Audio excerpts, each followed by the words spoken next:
آل رسول کے لاشیں کربلا کے میدان میں ہیں اور ان کے اوپر گھوڑے دوڑ رہے ہیں. امام حسین اپنے گھر والوں کی لاشوں کو اٹھا اٹھا کے لا رہے ہیں. اللہ اکبر. قیامت بپا ہو گئی کربلا میں. اتنا سنا تھا تو ماں کوئی اور ہوتی تو کہتی جلدی جلدی نکل کہیں ہم نہ پھنس جائیں. کہتی کہ ہمیں لمبا سفر کرنا ہے. مگر ماں تھی اس زمانے کی. کہنے لگی بیٹے سن, میں نے تجھ سے آج تک اپنے دودھ کا بدلہ نہیں مانگا. میرے بیٹے میرے لال تیرا باپ مر گیا تھا تو میں نے مزدوری محنتیں کر کر کے تجھے پالا ہے. مگر میرے لال میں تیری شادی کے لیے ضرور جا رہی تھی, مگر میرے بچے میں نے جو تجھے درود پڑھنا سکھایا نا, یہ وہی حسین ہے جس کے اوپر میں نے درود پڑھنا سکھایا ہے. اسی کے نانا نبی ہیں. اگر بیٹے آج ہم یہاں سے چلے گئے تو کل حضور کو کیا منہ دکھائیں گے. ایسا کر میرے بیٹے تو حسین کے اوپر جان قربان کر دے. بیٹے نے سر جھکا دیا. آج کل نہ تو ایسی مائیں ہیں وہ جو مسجدوں تک نہیں بھیج رہی, وہ اپنے بچوں کو مسجدوں تک نہیں بھیج رہی, وہ میاں میدانوں میں کیا بھیجیں گی. اللہ اکبر. ذرا غور کریں. امام حسین کے پاس گئے. امام حسین نے فرمایا تیرا اکیلا بیٹا ہے اور یہ میری شہادت چاہتے ہیں, میں نہیں چاہتا کہ تو تیرا بیٹا شہید ہو. اس نے بہت کہا. امام علی مقام نے منع کر دیا. یہ سیدہ زینب کے پاس چلی گئی بوڑھی اور کہنے لگی اے زینب میں فاطمہ الزہرا کی کنیز ہوں.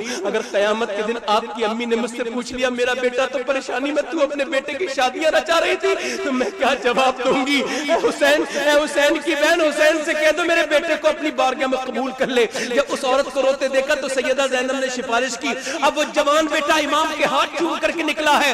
ادھر نکلا ہے, ادھر بوڑھی ماں نے اپنے دوپٹے کو ایسے پھیلایا اور پھیلانے کے بعد کہا, کیا کہا پھیلانے کے بعد, توجہ چاہتا ہوں, پھیلانے کے بعد کہا میرے رب میرے پاس یہی ایک دولت ہے, یہ تو بہتر جانتا ہے. بوڑھی کی پوری زندگی کی دولت یہی میرا ایک جوان بیٹا ہے. میرے مالک اسے اپنی بارگاہ میں قبول کر لے اور ایسا کر دے کہ قیامت کے دن جب سیدہ فاطمہ سے ملوں تو وہ مجھ سے راضی ہو جائیں. اللہ اکبر.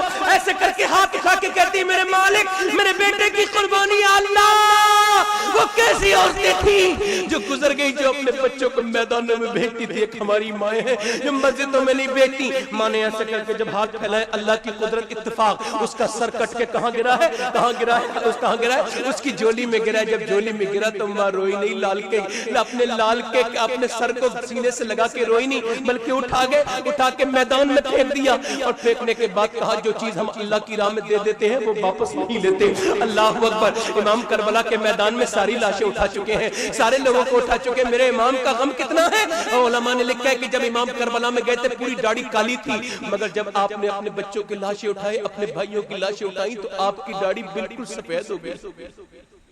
امام کربلا میں اکیلے تھے. اللہ جانتا تھا حسین اکیلے ہوں گے اسے, مگر اسے نانا کی یاد نہیں آئے گی. اسے نانا کی بھی یاد آئے گی. خاص طور سے توجہ چاہتا ہوں اس نقطے پر.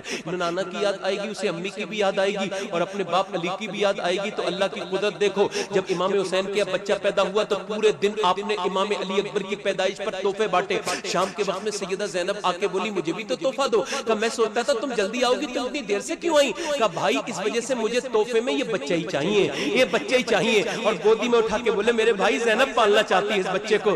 آپ نے فرمایا بالکل لے لو, مگر کوئی خاص بات. کا خاص بات یہ ہے کہ اس کا چہرہ بالکل نانا کی طرح ہے, میں اسے پالنا چاہتی ہوں. اللہ اکبر. لے کر کے چلی گئی. جب حضرت عباس علمبردار پیدا ہوئے ام البنین کے یہاں, آنکھ نہیں کھولتے ہیں. جب آنکھ نہیں کھولتے, توجہ چاہتا ہوں, جب آنکھ نہیں کھولتے ہیں تو پھر امام علی نے کہا یہ آنکھ تب تک نہیں کھولے گا جب تک حسین کو نہیں دیکھے گا. جب حسین کی گود میں آئے تو پھر آنکھ کھول دی. اب یہاں سے اور توجہ چاہتا ہوں, آنکھ کھول دی اور وفا کے وعدے کر دیے. اللہ اکبر. آپ کو معلوم ہے توجہ, اب یہ دیکھیں ادھر یہ ایک کردار ہے. سیدہ فاطمہ یاد نہیں آئیں گی, مگر ذرا غور کرو سیدہ زینب کون ہے. سیدہ زینب اپنے بھائی سے اتنا پیار کرتی ہے. ممتاز بھائی غور کیجئے کتنا پیار کرتی ہے, اتنا پیار کرتی ہے. جب مدینے میں نماز پڑھتی تھی نا تو کہتی تھی حسین, نیت باندھنے سے پہلے کہتی تھی حسین ذرا میرے سامنے کھڑا ہو جا. امام حسین کہتے تھے باجی تم مجھے نیت باندھنے سے پہلے کیوں دیکھتی ہو. کہ نانا نے کہا ہر نماز کو آخری سمجھ کے پڑھا کرو, تو میرے نانا کی تصویر میں تجھے دیکھنا چاہتی ہوں. میری آخری نماز ہو تو میں چاہتی ہوں اپنے بھائی کو دیکھ کے پڑھوں.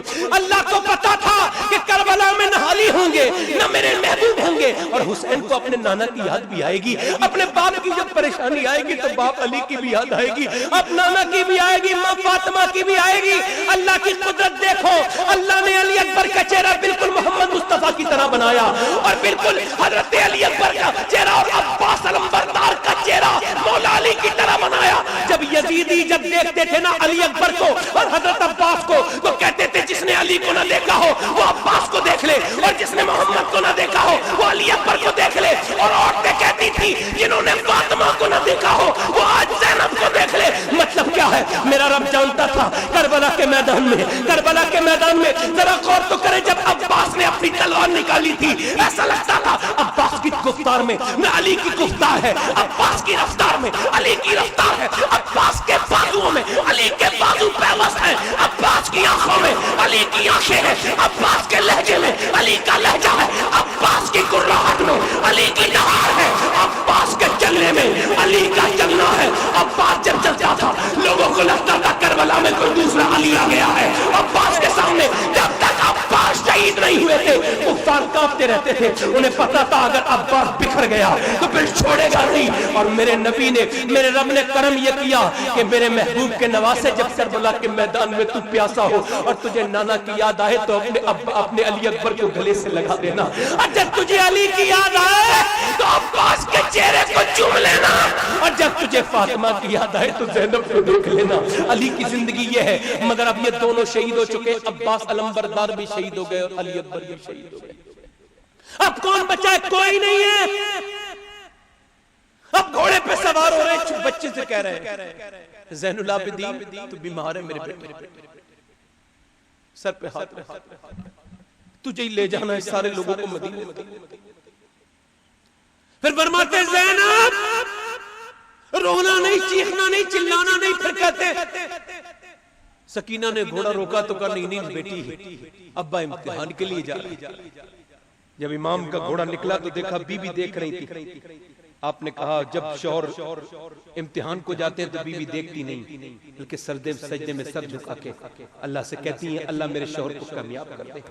امام کی بات میں حکمت یہ تھی کہ تھوڑی دیر کے بعد میرے جب لاشے پر گھوڑے دوڑے، امام نے امامہ باندھا حضور کا، ہاتھ میں تلوار لی، لباس پھٹا ہوا ہے، گرد میں اٹا ہوا ہے، بھوکا ہے، پیاسا ہے۔ کہتے ہیں کوئی میرے مقابلے میں آنے والا؟ کوئی نہیں آیا۔ آپ نے خود ہی حملہ بول دیا، زیادہ لمبی گفتگو نہیں کرتا، خود ہی حملہ بول دیا۔ جب وہ تلوار سے نہ جیتے تو پھر انہوں نے تیر چلائے، 100 150 تیر ایک ساتھ آنے لگے۔ جب ایک تیر امام کے سینے میں آ کے لگا، امام نے پیچھے کو گھوڑا موڑ دیا۔ یہی میرا پیغام ہے آج کا، پیچھے کو گھوڑا موڑ دیا، اور پھر اور تیر لگے، اور تیر لگتے گئے، مگر گھوڑا رکا نہیں، سیدھا خیمہ زینب پہ آ کے رکا۔